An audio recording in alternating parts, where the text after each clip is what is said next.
C'est la émission. Émission morata une seule fois place nga buron pela na finga fali poupa. Frère nga to beta groupe moko. Mais ata émission moroté. Ata émission moroté. On a les cas soit dans critiquer Soleil, ou bien dans critiquer Jordan Koussa, on a critiquer Modoka Barambo, on a évité quoi. Attends, mon tournoi, c'est une fois une cassette, mon une seule fois. On va être dans le roi groupe, on senti bien que vie de Kotaki. Mais on a créé problème tellement beau là-bas. Nazolo bana vérité. Tant dans le roi groupe, on a vie de Kotaki. D'abord, on a pas complexe à Pampambate. Il y en a plutôt que non complexe dans l'ingaraté. Dans complexe, c'est parce que si tout ça, nous très complexé, on a la ligne bon aussi. Ça m'a aussi la vie, on a pas aussi la vie, mais ce zone où on a l'école académie, au combien on a mission mususu, autre ça qui n'a pas on a quatre groupes, on va participer qui, on va tomber parce que académie n'est pas là qui est fort, il y a beaucoup de mots. Académie est là qui est fort, il y a bisognos. Maintenant, on a pela ben, on a jouer pendant rôle, il y a une grande pièce maîtresse dans quatre groupes. Vous comprenez? Prévenez tant dans le roi groupe, on senti bien que vie de Kotaki.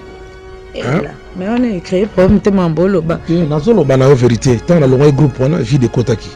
Vie de Kotaki parce que ceux qui grand guerriers dans quatre groupes, ça na quatre frères au bundanganaï, ceux qui longue, on comprend. Bon, sentir l'absence là. Voilà, qu'il ne faut pas se voler la face, c'est ça bon. Donc académie, n'est dans le but que Mututu a quoi porter édifice là. On a le long d'Akwe Mata, Bani Mututu, l'union salariale fait la force.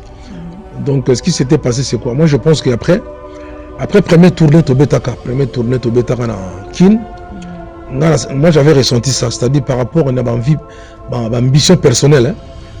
Na kati na biso ne tozana ba yebi batumuso bakoma ki na ambition personnelle ya groupe. C'est-à-dire batumuso bakoma la tendance peut-être ya ko s'encaparer pe na groupe. Batumuso bakoma pe la tendance que non groupe ezala ngai pe que non ozomona mec bo rep na pe mona mec sur 9 zolo ezala 9 zolo pe ne bombe pe na répétition à l'occasion de rien. Bazolo zo bombe bonene. Vous comprenez? Ça n'a rien changé sur le volume. Donc nous avons besoin de charisme et mon. Alors le gars a besoin de tous les jeunes. On a qui jeune dans groupe le plus jeune est dans le groupe et puis on a besoin de taper na ba collègue na âge basaki puis ba grand frère. Vous comprenez? Ça dit du coup moi confusé Kotaki. Ça c'est vrai je l'avoue. Ba idée mususu européen ça.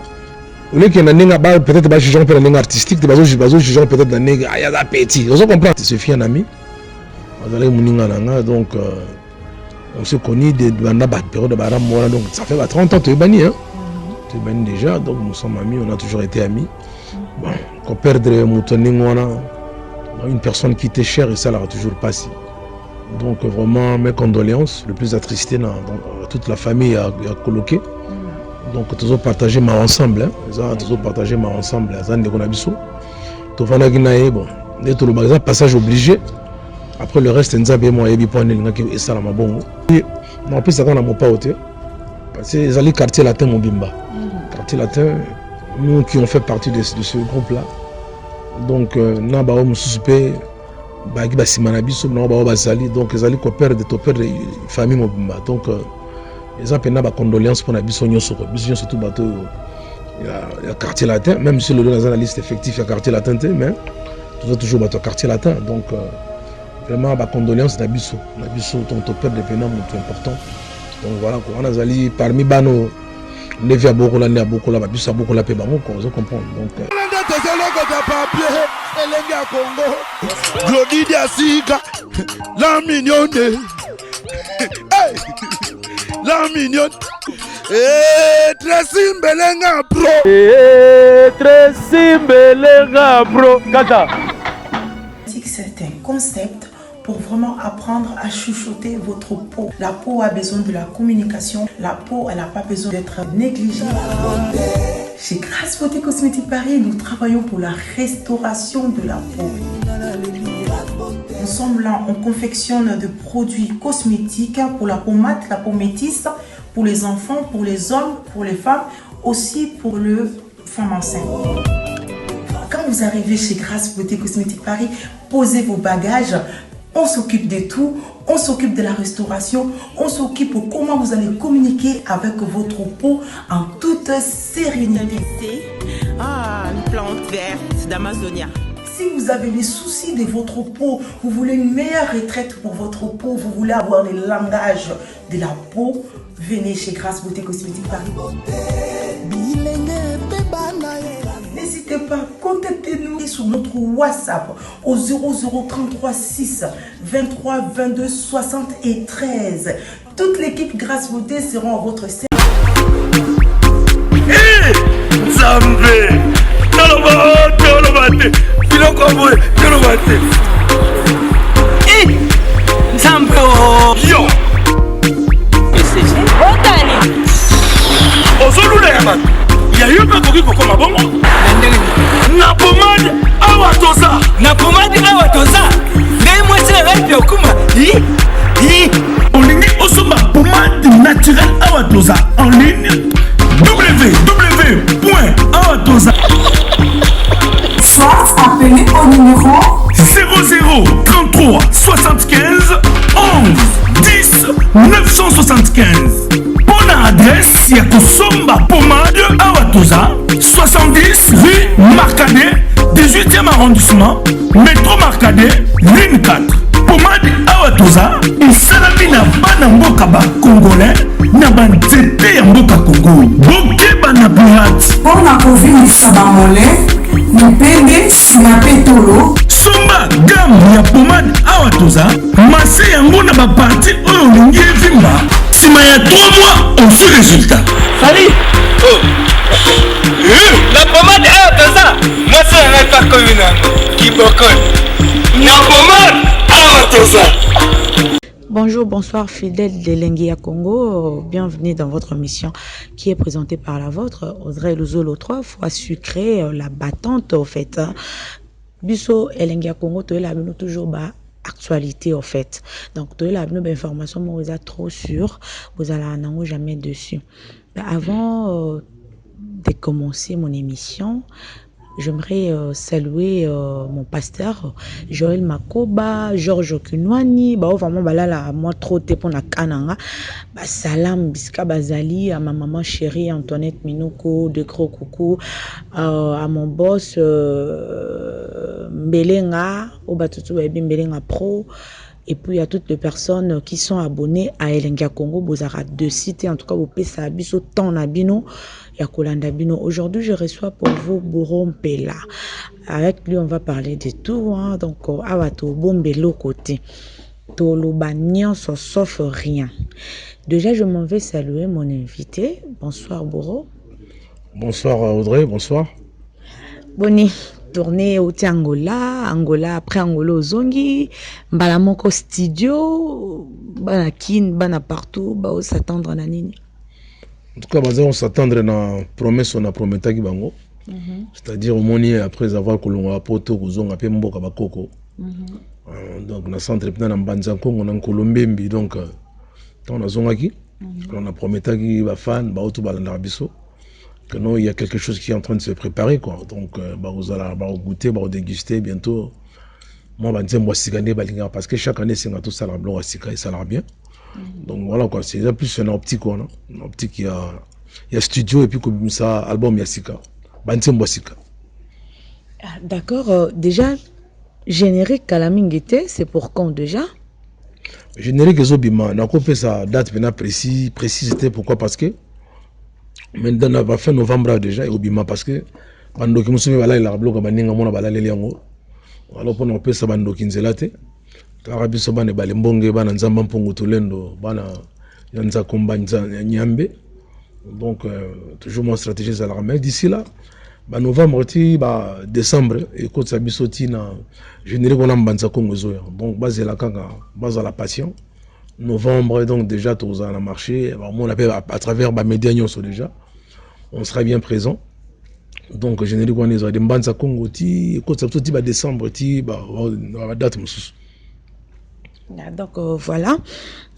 Au moment où il y a Kin Awa, ça fait déjà presque 10 semaines hein, depuis que vous avez. Est-ce que qui va s'engager quoi les personnes à Kin Awa? Chauffeur moi quoi a Kofi Olomide au Binotou Boebi parce qu'il a fait plus de 20 ans hein, la quartier latin à Outukoti Kabuso déjà un mot par rapport à Liwanaye et puis moi mon pour nous réconforter famille naye. Et Salinga Mawa, parce que Koloké, c'est une personne que j'avais personnellement, avec ce fils un ami. Donc, On s'est connus de la période de Baram, donc ça fait 30 ans que tu es banni. Hein? Tu es banni déjà, donc nous sommes amis, on a toujours été amis. Bon, qu'on perdre une personne qui était chère et ça l'a toujours passé. Donc vraiment mes condoléances, le plus attristé dans toute la famille a coloqué. Donc tous partagé ma ensemble, tous partagé ma ensemble, tout bon, tout le passage obligé. Après le reste, nzabe moi yebi point et ça la mabongo. Moli mon aïe vraiment qui est dans la deuxième mission en paix. Et puis nous autres on a épé ma bien dans 4 mon kilo parce que nous autres on aura poussière un jour. D'accord, voilà, c'était le message de Boron Pela. J'espère que famille naïe t'as la émission et ça bango bien. Et puis na grand mot pas op et ça allait bien. Mais op c'est pas message na grand mot pas autant quand même Boron. Non, en tout cas, les alliés fiston alliés non plus ça quand na mot pas autant. Parce que les alliés quartier latin Mobimba. Quartier latin, nous qui ont fait partie de ce groupe là. Donc na ba homme suspect bagi basimana biso na ba bazali donc les alliés coopèrent de famille Mobimba. Donc les appena ba condoléances pour na biso nyonso surtout bateau. Il y a quartier latin, même si le dans la liste effective, il y a quartier latin, mais toujours quartier latin. Donc, vraiment, ma condoléance d'Abisso. N'Abisso, ton père de Pénam, c'est important. Donc voilà, on a zali parmi Bano, Nevia Bokola, Nea Bokola, Babissa Bokola, Pébango, vous comprenez. Donc, c'est comme ça. Les Apénam, on a Abisso Ming, votre quartier latin. D'accord, Boron Pela. Nathalie, à moi, mission trop. Au traitara artiste nabiso ba musicien congolais au traitara bango d'orgueilleux d'hypocrite trop et ça par rapport à Nini au traité la bango bongo donc tout le temps la émission là yo tu traites des artistes baza ba hypocrite baza donc de tous les mots pourquoi je crois l'émission entre Salara Liboso je n'ai jamais eu à traiter qui que ce soit d'hypocrite ou on comprend bien mon il y a des complexes non c'est pas ça au contraire les alarandés comportement n'a bisonné tout le baga est tout à fait normal tout ça chaque peuple chaque tribu bazar la mentalité na bango donc je pense que na traiter comme tout on a la nzambe pour na traiter mutu mais ceux qui ont un mauvais comportement déploré donc on peut toujours se manifester vous comprendre parce que mutu je pense à aller dans droit à moins contribution dans le développement en Bokanaï, dans le changement de mentalité, vous comprenez. Donc moi je ne suis pas là pour traiter qui que ce soit. Donc maintenant le barandé, le mauvais côté, j'ai toujours déploré, vous comprenez. Donc c'est cette, comment dirais-je, cette mauvaise façon de faire, vous comprenez. Moi j'ai toujours déploré ma mentalité à Mabé. C'est vrai, nazamutu, ngape nazana oyanga, obatule musuba monaka, jeko burumpe la German. Tout ça, banda oti mbanza kongo, banda oti kulumbimbi, akomi trop sirke non générique aussi mbakaka. Montom ça le barak no les orgueillité. Donc je pense que on s'entraide, c'est comme ça, on se complète les uns les autres. Donc ceux dans le loba pour édifier la masse, pourquoi pas pourquoi je le ferais pas? Il faut na salango. D'accord, nga bengo mingi l'homme de dodo. Bato ba mitunara. Nga moko pe personnellement na mitunara nabi mais Jacob Boron Pela aza trop médiaté. Apparemment, au monde a été qu'ils ont dit ça comme moi c'est parce que babi Bourreau aza tellement na talent mais succès est boyaé, succès est kimaé. Et déjà biso na monde média tout le monde on dirait ce qu'on a trop médiaté, on dirait aux Zinda, on dirait je ne sais pas. Yo Rolobani ni par là. Au monde na lati ta t-shirt la na t-shirt ta t-shirt na lati. LNS Production. Les alliés maison les lois ils ont produire générique on a Mbanza Congo. Ils ont produit je connais na générique na projet na Mbanza Congo et Robima. On se comprend son oni mutlo là Alvarito Solo l'un des grands solistes dans le ballet la Mboka parce que mutazo merveilleux bi solo na ba guitare ba solo na na bi Alvarito. Vous comprenez ça la ba preuve il y a grand artiste son oni Alvarito tozaki na Angola to yena e awa maison oyo et le but non s'il te plaît artiste Bokendekin Alvarito Zala Pédagico beaucoup de ça là projet c'est-à-dire je pense que artiste assis l'a raté artiste sont aux bon aux arara bon les producteurs bah l'a raté hein? Donc en passant à saluer le grand boss Lunzaya de Simba donc lui qui a pris l'initiative vous comprendre d'asseoir ce label là qui va à fond propulser la culture africaine donc musique nabisu africain donc en tout cas Lunzaya de Simba congratulations because you're doing a good job tu fais du bon travail. Donc voilà, LNS Production, ils allient maison au label Olelo. bato belé ba comme kolelango tant ba moni je ko zakuna bato belé ba komi luza ya de azobenga donc on comprend bazuluka musala donc voilà comme minute non banzo ba moni miel balingo tika sou miel te donc je pense que pour na lelo na kende aza angolais aza ne congolais aza angolais aza ka africain aza Congo selon Congo diantotila mais na ndenge ba pays aza mutangola dans lelo pas initiative lelo ngane to signer lelo to signer le lien a signé un contrat il y a 3 ans hein pour na to sala musala donc ils a blaguité ils a vraiment blaguité même ceux qui dans excluté à travailler na bato mususu bani tout ça mais on na za na label lelo na zo travailler pas naé donc j'ai projet abimi si boé tout ça bani non je compte on va travailler pendant telle année na zo souhaiter donc ça dépend de la maison ningo na LNS production ba proposer contrat à 3 ans ça dit donc c'est-à-dire il faut tu dois valoir à quelque chose on se comprend donc là non il a répété dans ce comparaison à qui que ce soit mais à travers mes talents bah potentiel on a ça nango on a ébiqué ma comme nako ça parce que les artistes nango y malé on a lingala en français correctement nako en anglais nako ba ça dit nako affiché ça dit comment dirais-je expression moi ba polyglotte nakata musala on se comprend donc ça blaguité donc vraiment Audrey si on a trop médiaté peut-être c'est pour ne pas passer ma fichette tu vois aller après je n'ai rien à dire vous comprendre parce que ça l'a bien tes mains son mon est looking à votre monani parce que j'ai quelque chose à dire vous comprendre LNS production je couvre peu de la partie donc Alvarito Azali équaliser même équaliser azazo talanga na musika azalaka na masolo na ngola magaza na poto sika donc ezali donc pour na bandima mbiaka bo je couvre peu la German ça veut dire l'artiste a un potentiel et puis bah vous allez déçu parce que mbanza Congo wana betami wana générique wana na kulumbimbi sika ba ko na biso ba royaume Congo dianto tila bakunda tourner ou la bango inspiration ngana Alvarito na bibo ndenge nini Alvarito yo lela ko nzinga on appelle ça combat Congo ngala msuna lela ko nzala mpanda on comprend donc voilà quoi je pense que ma capacité d'aller pour continuer à complaire ma mélomane. Il y a en tout cas il y a pas de souci. D'accord, Bourron Pela. Yeah. Permets-moi de te poser cette question et puis d'en finir une fois pour toutes parce qu'on dirait polémique et là la rende na média et là la rende na internet. Tola la muka baluki polémique nas muto songolo na muto pakala.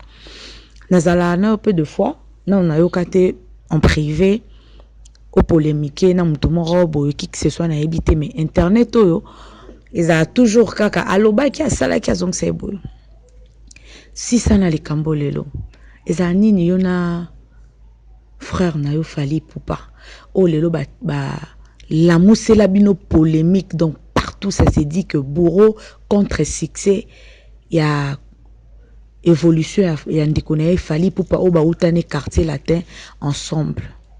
Motomoro abimisela ta émission émission mo ta une seule fois place nga Bourron Pela na finga Fally Ipupa frère nga to beta groupe moko ni ata émission mokote était émission mokote on a les cas soit dans critiquer Soleil ou bien dans critiquer Jordan Koussa on a critiquer Modoka Barambo on a évité quoi ata motomoro abimisela une fois une cassette mo nga ta une seule fois alors babna que non je quoi lingara non au moni to ça comme ça moko bon après bateau balandala na biso pe balinga pe ko créer buzz na bango zo comprendre bateau musu pe ça peut-être l'histoire puis à ko plaire patron nae a ko créer pe buzz mo bele musu pe patron nae ba quitter tu vois non donc moi je pense que mon logo nga na ko jalouser bande ko na te jamais na zarana iloko wana te ndeko na nga zo sala musala malamu je ne suis là que pour l'applaudir on comprendre parce que je me dis nous valorisons tous tu vois la même culture voilà qui est celle de la musique congolaise donc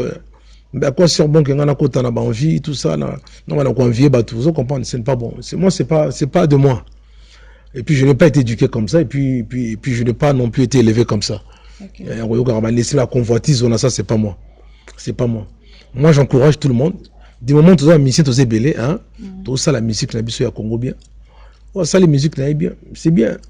Il y a un moment côté l'ebs au compagnie de l'obio jeko au traitement à Michel Borgé bambendre te dans le bande phrase on a babi bambendre ndekaka bambendre ndekaka ba complexé mutu bazala en esprit par exemple les problèmes exactement muninga a créé problème dans Moninga. Vous comprenez?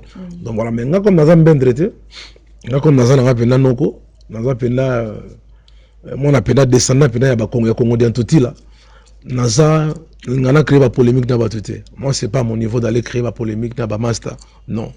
N'applaudis ça comme tout, j'applaudis tout le monde. Quand tu fais du bon travail, j'applaudis parce que ngapis na c'est musala bien, moi ça va applaudir nga, vous comprenez.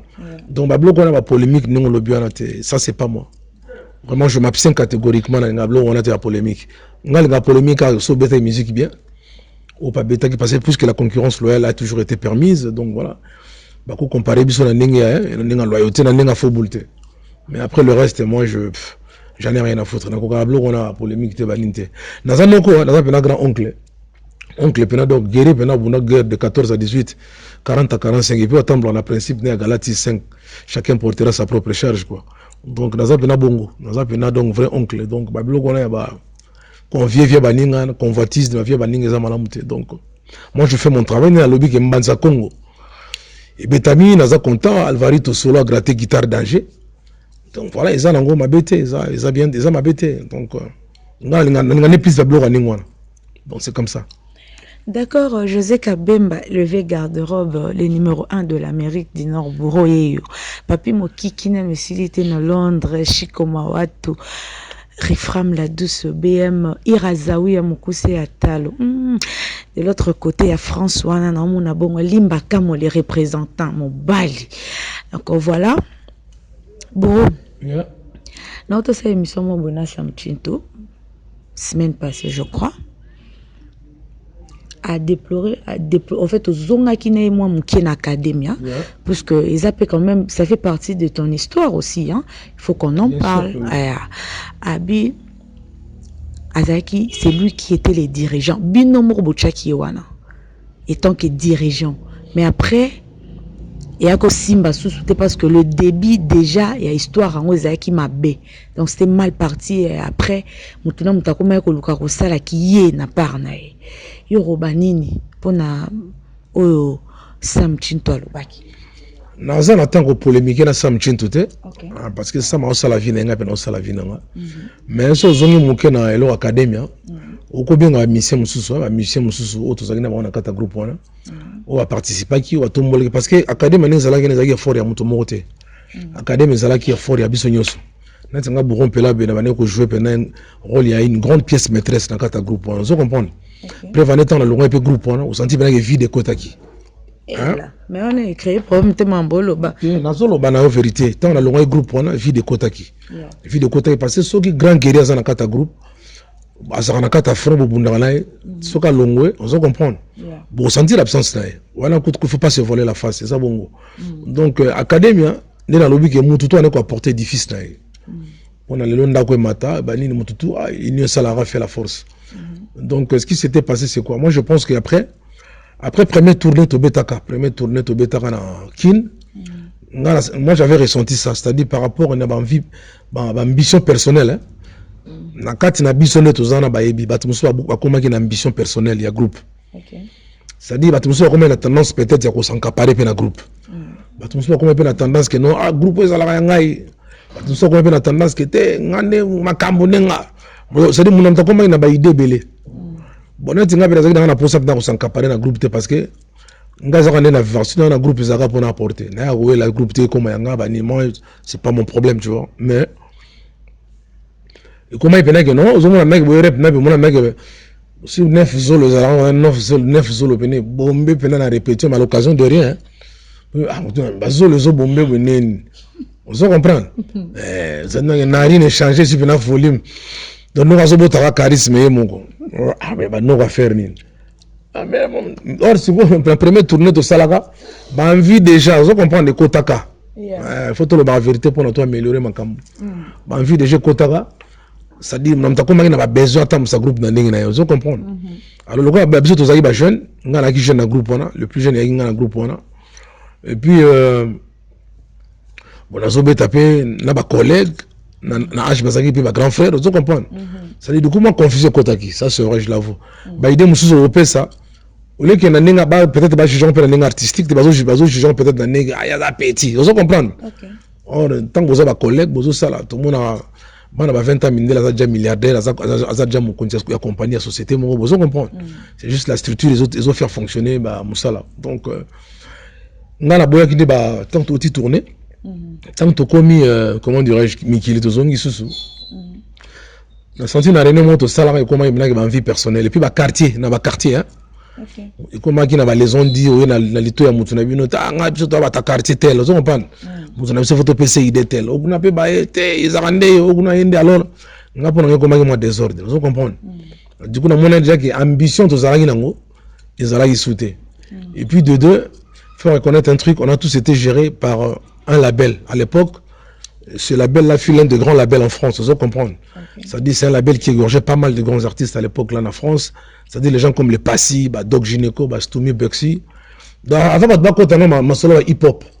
Hip-hop, battre pantalon, CA, vous comprenez. Bisous j'ai tourné là parce que tout là t'as mettre grand billet d'être Mohamed Dia. Dia là tu sais même basketteur tu as NBA à l'époque. Vous comprenez.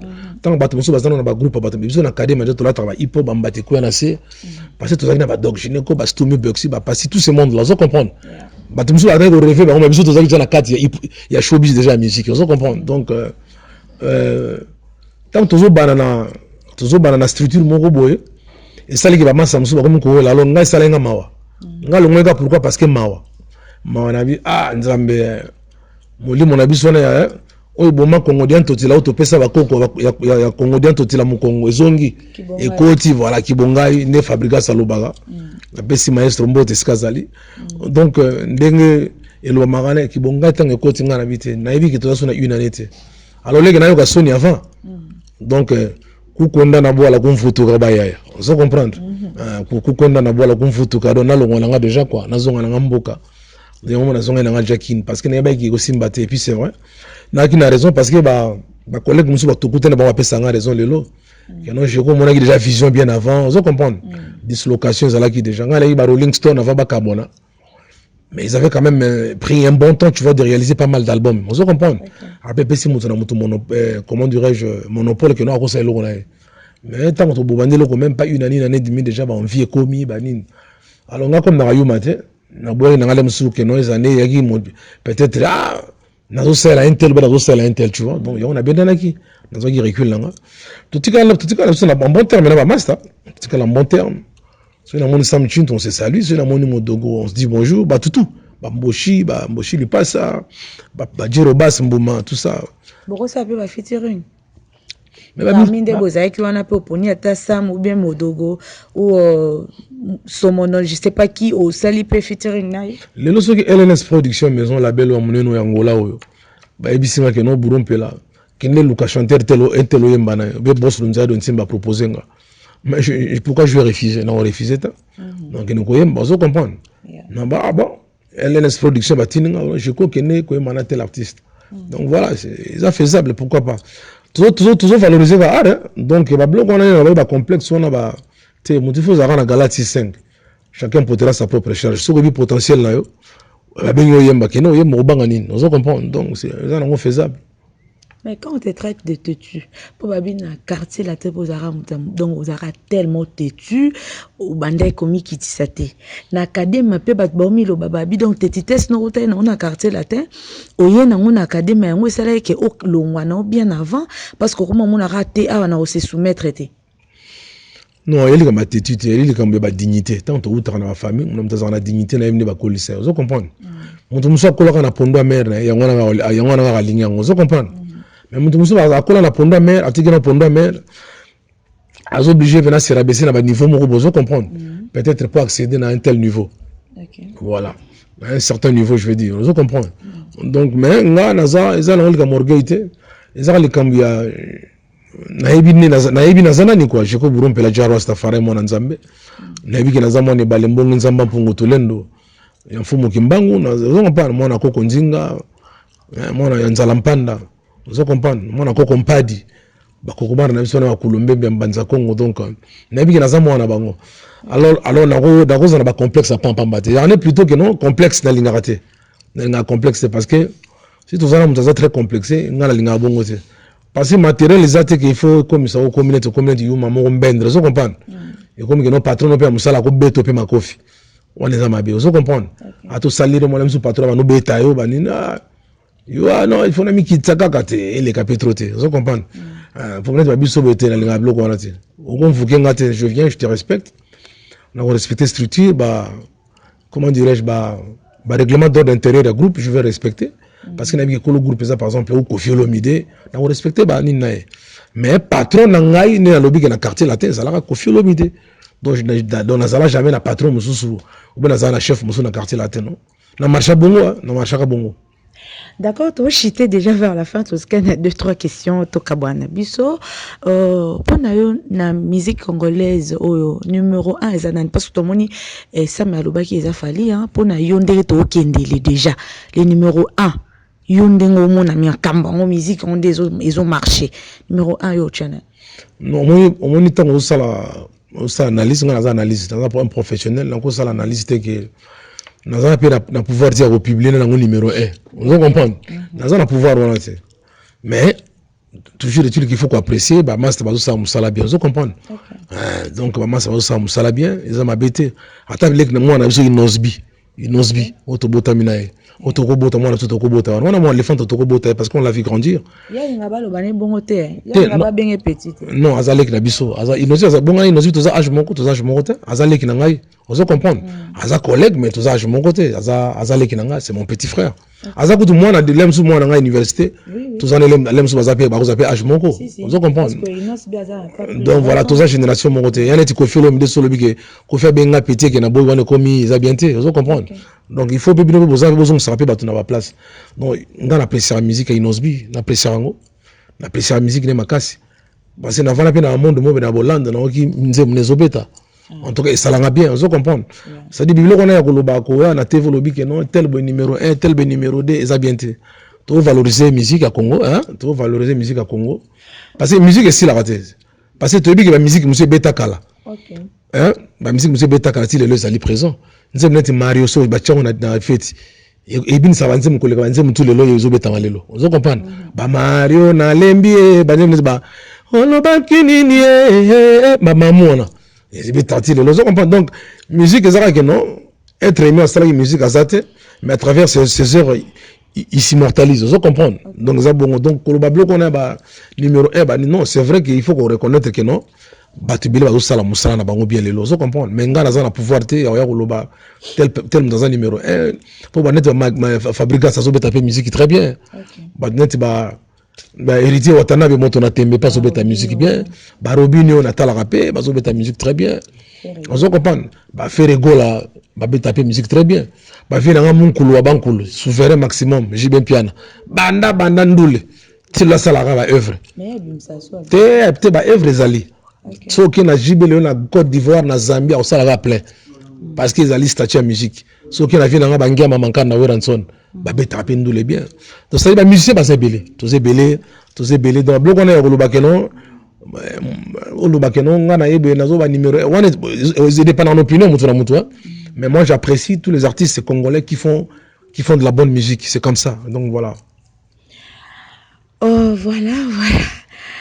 En fait na botika on a peu mamki na peu mi po na uti na ngomba papa na kiti siko na peu mamki. Ouais, c'est bon. Namoni au salai featuring ya Dodo na Luciane de Mingongo hein, je crois. Et puis na MG30 que je salue aussi na lingake mingi hein. Namoni vous sali featuring Moro, vous étiez à 3 je crois. Et après ça me peut ça featuring na MG30. Bino boza plus MG30 kaka parce que tout le monde ba Lorette la perle bazali, ba Barbara Kanam bazali, ba ope ba yemba pe bien ba sala pe fierté na basi surtout, ba yemba kitoko. Bino bo bazeka okeka plus MG30. Ba Cindy wana bozo écarter bango et tout ça. Et puis on a lundi bien ça m'a baki habité on a tout benga qui était pour moi c'est abatou je n'ai pas compris peut-être que yo pour osa na moi idée ou bien à jour mon papa mambo ça m'a lobaki et puis pourquoi seulement le choix de MG30? Bon d'abord tant que tu travailles avec artiste c'est une disponibilité hein. Artiste tu fais la disponible et de besoin travail sur net sur benga je écoute dans un featuring tel boy par exemple dans un pays wana. Donc je vais me montrer disponible je vais aller travailler vous comprenez peut-être sans condition. pour n'aimé que tout ça la art vous comprenez parce que ça rappelle plaisir que maintenant tel artiste ni la lobega union ça la force donc je pense que mais j'ai 30 parce que ça à Paris avec na Paris et puis tant qu'on a aussi la nzem nanga il y a Dodo donc Aza qui présente à Paris parce que ça à Paris en ce moment et comme c'est une bonne chanteuse Yamboka vous comprenez il faut l'avouer Azali vraiment une belle bonne chanteuse Yamboka na biso il faut quoi avouer yango donc na mona que solliciter et que na mona que facile à solliciter mais parce que tu veux qu'on appelle bien donc nous entretenons de très bons rapports et pourquoi pas donc on a bien qui mais j'ai dit ma petite sœur tu es où donc ma petite sœur collègue tu es où yaka to betamandoule voilà après ça peut disponibilité na et tu travailles dans le Luciana de Mingongo on est puis azaki disponible parce que on a otaki tourner aux États-Unis et après tu es bien navier Luciana de Mingongo en je remercie beaucoup Vieux Luciana on a remercié PMG30 pour un coup de pouce donc il y a tout à fait normal je pense que c'est dû à la disponibilité de chaque artiste on doit comprendre de chacun d'entre nous et Koloba Basser Cindy c'est une très bonne chanteuse on va encadrer le parvé mon pas il faut quoi voir elle me très bien mais à faire partie de la structure mususu il y a pas tout comprendre donc les lobes qui n'ont pas facilité il faut senga la mukolo nae faut senga mukolo nae c'est-à-dire patron nae il y a la belle nae il y a groupe nae azali on connaît pas on connaît pas qui aussi Cindy boy Cindy a to kemba vira mbako ya pela lingwanda po bundi oh vraiment na habité vraiment via quoi akuma pela lingwanda po bagari vous comprenez parce que au dérouté na ba structure nae OK vous comprenez OK hors ba structure nae ya groupe nae ya za aibi ninga sala ke pour artiste nae na groupe mususu aibi na ko confier na manière vous comprenez donc je pense que groupe ça na règlement d'ordre intérieur nango donc c'est comme ça mais prévaner lelo net ngana Alvarito to ibani bien sûr mais artistiquement parlant pour na to collaborer na générique ya Mbanza Congo au LNS Production maison makasi donc il y a de Simba bon je te salue déjà Mbadonga yo bi mona ko lupango dans des alagaka donc Nengezali donc monito ti Alvarito ngana linga yo Alvarito na mono pepe na jeko zo beta solo c'est comme ça donc on les appelle manière la LNS Production ligne salama on se comprend donc je pense que l'artiste est toujours libre pour collaborer donc c'est comme ça donc il y a pas un problème pour l'artiste c'est tous à la to collaborer on se comprend ndenge pele ki nanga equalizer azoboaka na générique ou bourra ko bimisa on se comprend et ça na mabete tu travailles jamais ensemble on se comprend donc ça mabete donc bloc tout je pense que ça la disponibilité et puis pour respecter structure ya bateau c'est comme ça mais tant que bana quartier la tembo sika moko boza bana tata moko beaucoup qui senga pe quadra na immunité en quoi et za mabe on habité pourquoi roboya bosi bo meka bosenga boya non jour quand nzamba ebi dans sala makamne balobaga tout est périodique hein mais dans la période mo le mususu nzamba au sale goya donc voilà et puis net dans la vie nga mentor nga Kofi Olomide Rambo on a bien l'école de la musique congolaise en temps normal le vieux n'a plus rien à prouver on doit comprendre il est là âge d'ailleurs ça biloko ils ont cartonné car en tout cas vieux félicitations coup de chapeau pour la musala aux sala le vieux quadra en tout cas vraiment donc ce qui peut un jour 5 étoiles mbasuna mo pa otokoyemba so 5 peut un jour na mana vie nga suzerain maximum Alain Pelachakule ndafande énergie quick bana batelemi donc donc toyemba kaka donc je pense les musique ezaka teka il faut ko catégoriser bato moko boy ko négliger bato moko betezandule dans le on appelle par exemple Mbanza Congo zo salama ting ding Alvarito solo ba ki bora Alvarito ebeti donc signature na yo to collaborer jamais donc c'est comme ça mais to collaborer parce que musique photo sansara ba boule hein et puis nga je ko buron pela comme dans ta vision par rapport à la culture na biso musique donc voilà on a linga bloc on a même petit nanga aibi dispatch nge fils aibi donc les rois de bana de banakin sal d'accord toi aussi c'est la question bah bon souvenir on a regardé ya mopao et puis bah bon souvenir on est nos anango ya academia en tout cas bah bon souvenir les alakaka les ali parce que place na uta les ali bah merveille ezebele hein les lots que moni maison était LNS Production basio balingba produire parce que quelque part autrefois, tu avais fait partie d'un groupe, vous comprendre.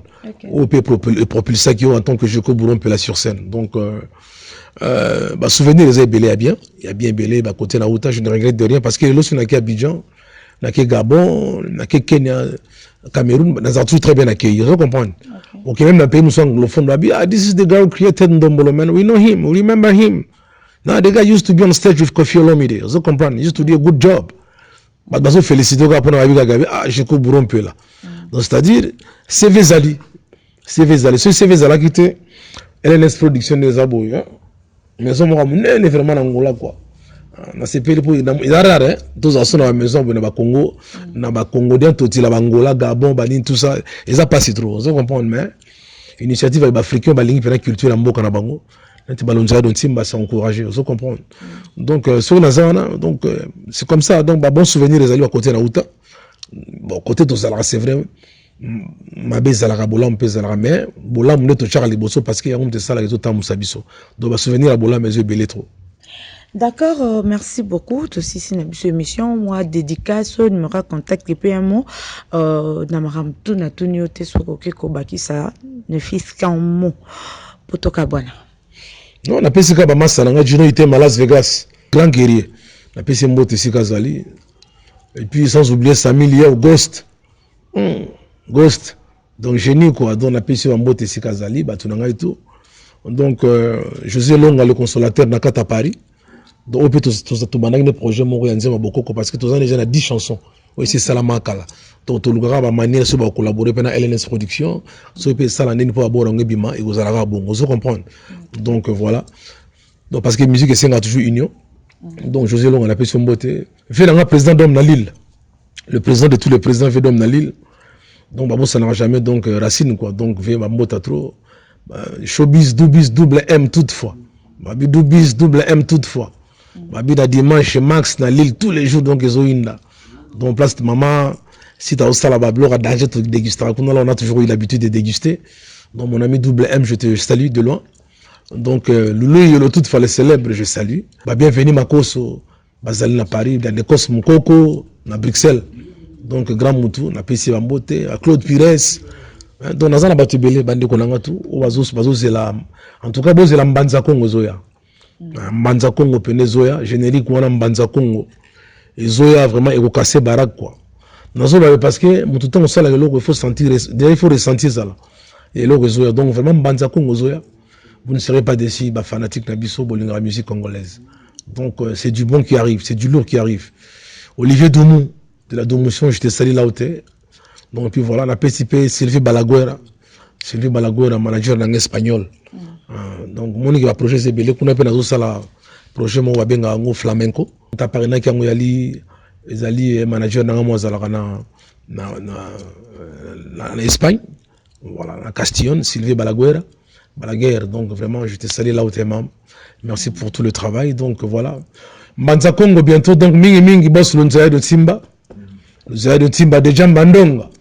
Manege, so right now I'm talking about our label. Right now I'm talking about our label. Voilà quoi. Donc LNS Prod, we don't play. Here we're working very hard.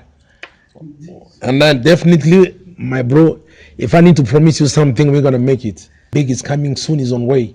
Donc LNS Production, on marche quoi. Donc il n'y a plus rien à craindre, donc il n'y a pas de souci. Tout se passe très bien comme prévu. Mbanza Congo générique Nabi Zoya. Et puis rumba ya musique. Donc après générique, peut-être dans ça, production, kin, concert et plutôt parce que là, tu vas sentir un peu présence sur la kina atteint. Non, après, on a travaillé. C'est un temps que nous avons entendu. On se comprend que nous avons entendu trop de baling ba acting ba biso botoko ba loba na TV trop de parce que on tout ça la émission trop. On se comprend, on a été na vandi ka kiti to vandi to lobité. Alors on écoute na parce que je na résidence to vandi na biso. Toujours causer na biso. Donc voilà, donc il y a un moment on a pêché na bino. Premier lité Audrey logo ça rappelle ça très bien. Non a tendance na bon ça va. Toko taka mankamango Audrey to son on appelle ça quand même actualité quoi. Il y a LNS Production na projet to ça Mbanza Congo. Donc voilà. Donc je pense que Kalamingité tsoga na silisi projet oyo naza na kin au monde na longa mikili parce que na zonga ipena kin na va na kin pourquoi parce que moni kin ezali source d'inspiration na biso. Donc juste après un album beaucoup pardon, quoi dirais-je, le générique, après la sortie du générique, la clip dans vidéo, ils allaient vraiment promotionner partout, hein, dans ma chaîne, tout ça, LNS Productions sur disposition. Après, parce que dans la kin, il faut travailler la kin.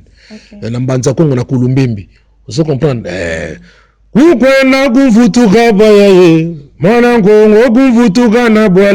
Donc tout ça na boala. Donc vous avez vu la répétition publique, après concert de Pesali, il y a toute une série, il y a concert de à travers l'Afrique, à travers le monde, donc il n'y a pas de problème.